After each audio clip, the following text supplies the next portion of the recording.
আমি যদি আপনাকে বলি আমাদের ইউনিভার্সের সবচেয়ে রহস্যময় এবং শক্তিশালী বস্তু কোনটি, 80% মানুষের মনে একটাই নাম আসবে, ব্ল্যাক হোল।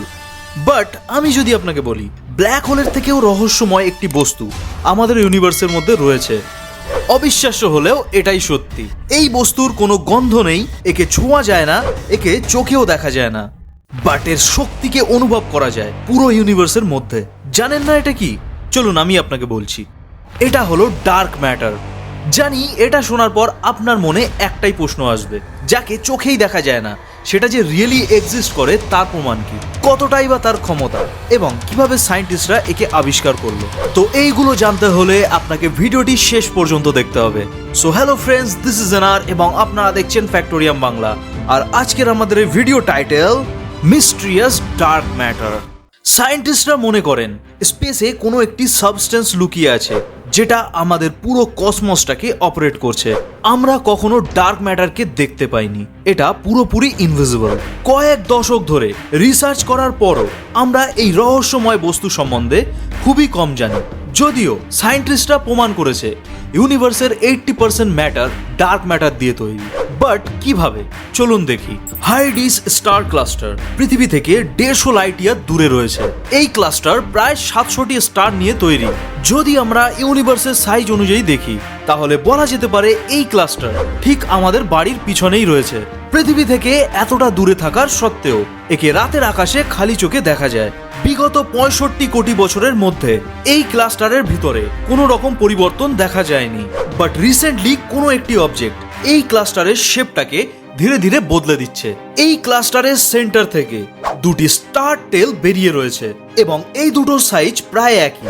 বাট এর মধ্যে একটি টেল থেকে স্টার লিক হচ্ছে। কোনো একটি অজ্ঞাত বস্তু এই ক্লাস্টারের মধ্যে দিয়ে পাস হয়েছে, যার ফলে হাইডিস ক্লাস্টারের মধ্যে থেকে এর স্টারগুলি ধীরে ধীরে তাদের অরবিট ছেড়ে বাইরে বেরিয়ে গেছে।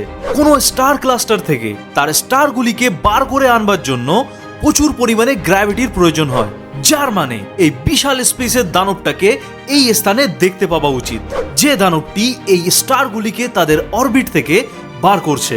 বাট ইন্টারেস্টিংলি, যখন আমরা আমাদের অ্যাডভান্স টেলিস্কোপ দিয়ে এই জায়েন্টটিকে দেখার চেষ্টা করি তখন ওই জায়গাটা পুরোপুরি ফাঁকা থাকে এবং স্টার ছাড়া ওই স্থানে আর কিছুই দেখা যায় না। আমরা জানি ওই স্থানে কিছু তো রয়েছে যেটা অদৃশ্য এবং শক্তিশালী। যখন স্পেসে এই ধরনের কোনো অদৃশ্য ইভেন্ট দেখা যায় তখন ফিজিক্সের একটি মাত্র ফ্যান্টামের কথা আমাদের মাথায় আসে, যেটা হলো ডার্ক ম্যাটার। তাহলে স্পেসের এই রহস্যময় বস্তু সম্বন্ধে আমরা এখনো পর্যন্ত কি জানতে পেরেছি? ডার্ক ম্যাটার লাইটকে রিফ্লেক্ট করে না, লাইট অ্যাবজর্ব করে না এবং কোনো লাইট তৈরিও করে না। ডার্ক ম্যাটার যে রয়েছে এর একটি মাত্র প্রমাণ হলো গ্র্যাভিটি। 1933 সালে সুইচ আমেরিকান ফিজিসিস্ট ফ্লিট জিভিস্কি একটি অনেক দূরের গ্যালাক্সি ক্লাস্টারকে স্টাডি করছিলেন, যার নাম কোমা ক্লাস্টার। তখন ফ্লিট একটি ইন্টারেস্টিং ব্যাপারকে লক্ষ্য করে। এই ক্লাস্টারের মধ্যের গ্যালাক্সিগুলি খুবই স্পিডে মুভ করছে। জেনারেলি এদের স্পিড হওয়া উচিত 80 কিলোমিটার পার আওয়ার, বাট এগুলো তো 1600 কিলোমিটার পার আওয়ার স্পিডে রোটেট করছিল। এত স্পিডের ফলে এই গ্যালাক্সিগুলি কোনো আতশবাজির ফ্ল্যারের মতো ক্লাস্টারের বাইরে ছিটিয়ে বেরিয়ে যাওয়া উচিত ছিল। তাহলে কোন অদৃশ্য গ্র্যাভিটি এই গ্যালাক্সিগুলিকে একসাথে বাইন্ডিং করে রাখছিল? এটাকে জানার জন্য জিভিস্কি এই স্থানকে ভালো করে স্টাডি করতে থাকে। বাট ফাইনালি গ্যালাক্সিগুলিকে ছাড়া এই স্থানে আর অন্য কিছুই দেখা যায়নি। তখন জিভিস্কি এই অদৃশ্য শক্তিকে নামকরণ করে ডার্ক ম্যাটার। এর থেকে প্রমাণ হয় ডার্ক ম্যাটার সত্যিই রয়েছে। ডার্ক ম্যাটারের গ্র্যাভিটি এতটাই স্ট্রং যে এটা লাইটকে পর্যন্ত ব্যান্ড করতে পারে। বাট কিভাবে?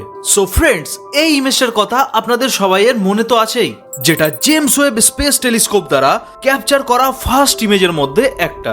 যদি এই গ্যালাক্সি ক্লাস্টারগুলিকে ভালো করে লক্ষ্য করেন তাহলে দেখতে পাবেন কিছু গ্যালাক্সির আকার রাউন্ড শেপের না হয়ে লম্বা দেখাচ্ছে।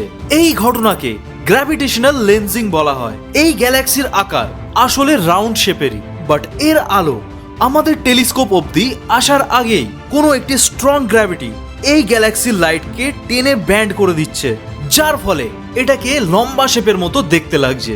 সায়েন্টিস্টদের মতে এত স্ট্রং গ্র্যাভিটি মাত্র দুটি জিনিসেই থাকতে পারে। একটি হলো আল্ট্রা ম্যাসিভ ব্ল্যাক হোল এবং অপরটি হলো ডার্ক ম্যাটার। যদিও আল্ট্রা ম্যাসিভ ব্ল্যাক হোল এতটাও বড় হয় না, যার ফলে স্পেসের এত বড় অংশের লাইটকে ব্যান্ড করতে পারে, যার জন্য সায়েন্টিস্টরা মনে করেন এটা ডার্ক ম্যাটারের স্ট্রং গ্র্যাভিটির জন্যই হচ্ছে। আমরা সবাই জানি আমাদের এই ইউনিভার্সের মধ্যে এতগুলো রহস্য লুকিয়ে রয়েছে যে আমরা আমাদের সারা জীবনেও এই রহস্যগুলিকে উন্মোচন করতে পারবো না। বাট যত দিন যাচ্ছে ততই টেকনোলজি অ্যাডভান্স হচ্ছে এবং নতুন নতুন আবিষ্কার আমাদের সামনে আসছে।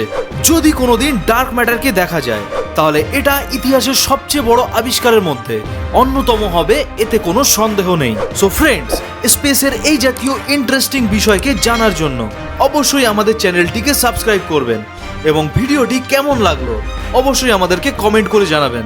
চলুন দেখা হচ্ছে পরের ভিডিওতে।